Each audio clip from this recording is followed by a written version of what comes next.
Hello, welcome to Stats Behind the Transfer. In our first episode we begin with an English goalkeeper, hoping his move will assist his World Cup aspirations. Nick Pope, or Nicholas David Pope to give him his full title, makes his move in the 2022-23 summer transfer window, switching Turf Moor and Burnley for St James's Park and Newcastle United. With the takeover and Project Newcastle well in swing, the club have been shrewd with their business so far this window, and picking Nick Pope up for just £10 million, on the face of it looks like good business for Eddie Howe. So let's take a deep dive into the stats. At 30 years old, Pope should be coming into his prime age-wise as a goalkeeper. His club career began at Charlton Athletic, with various loan deals in his youth, which included a League Two promotion success with Bury FC, who are currently looking to rebuild their club after being expelled from the league for financial difficulties. Pope was signed by Burnley in 2016, making 155 appearances in all competitions over the course of 6 seasons at Turf Moor. This included missing 5 months in the 2018-19 season with a dislocated shoulder. At 6'3", he has good aerial presence, in a well-organised Sean Dyche setup at Burnley, which resulted in a Premier League record of conceding 1.2 goals per game, which for teams who spent most of their Premier League tenure in the bottom half is a reasonably sound record.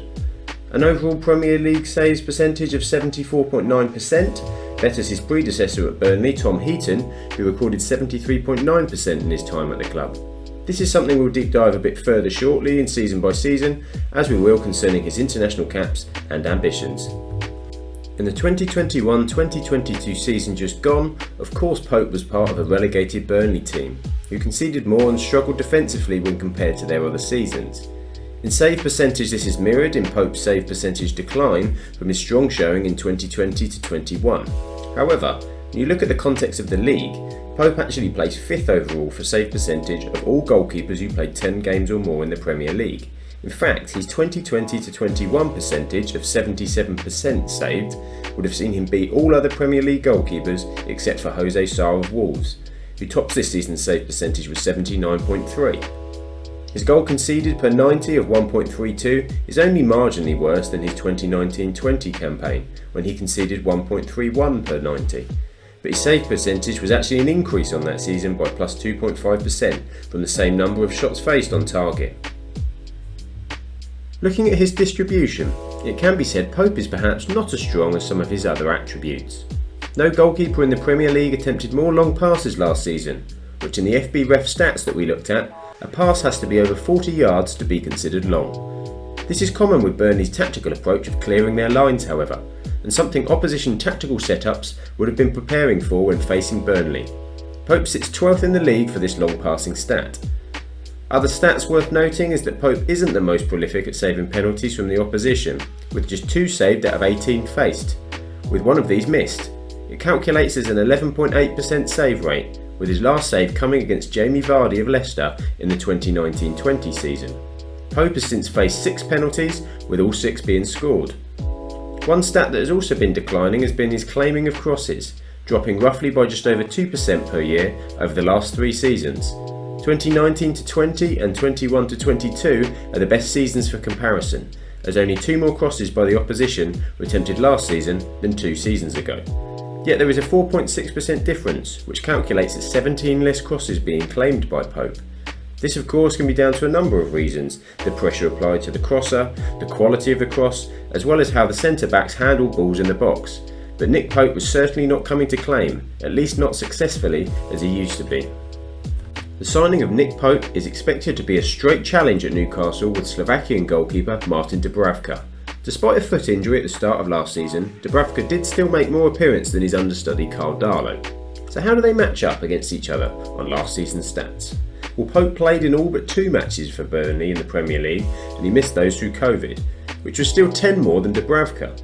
So despite the 12 more goals conceded, Pope's goals per 90 were actually better than Dubravka, at 1.31 goals per 90 versus 1.35. Now this is slightly surprising considering Burnley's struggles and ultimate relegation, while Newcastle themselves had an excellent second half of the season, but Dubravka was still conceding worse than Pope. This does show through, however, in the clean sheet stat, with Dubravka recording 8 against Pope's 9, but again, with the games played, reverses what the totals tell you. The English goalkeeper was making 3.22 saves per 90, and he was facing more shots but making more saves than his Slovakian counterpart. This is also highlighted in quite a substantial gap of over 5% difference in their save percentages over the course of the season, with Pope coming out on top. Now XG of course is all the buzz in the stats at the moment. If you're not aware, this is a complex algorithm which calculates the expected goals of situations to enable analysis of whether more or less goals were being scored or conceded than expected. Now here it shows that Pope actually conceded 4.4 less than he was expected against Dubravka, who also conceded less but at 3.1. So another stat having the incoming goalkeeper coming out on top. The final stat relates to WhoScored.com, who applied their rating algorithm to all players in the Premier League and other competitions. They also had Pope out on top with a 6.81. It's worth at this point both mentioning FBref.com and WhoScored.com are excellent places to check out their websites if you want to delve deeper into the stats. Here are the calculated results when looking at all Premier League goalkeepers when compared against each other for each stat.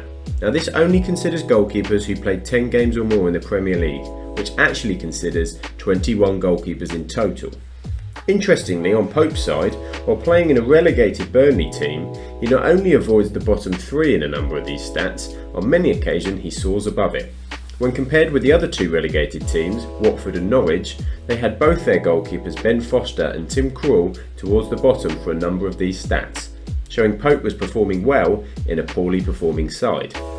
Both players resulted exceptionally in outperforming their post-shot XG, while Pope was certainly benefiting from a high number of shots Burnley saved, as well as his performances to place in the top 10 for saves per 90 and the top 5 for save percentage. Overall, however, you have to conclude the stats do show Pope to have had a better season than Dubravka.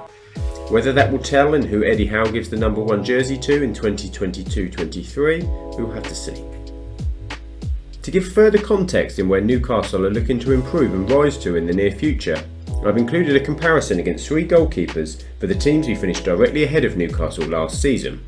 With Newcastle 11th, Wolverhampton Wanderers finished 10th with their goalkeeper Jose Sarr, Brighton and Hove Albion finished 9th with Robert Sanchez, while Leicester City positioned 8th with their Danish international goalkeeper Kasper Schmeichel.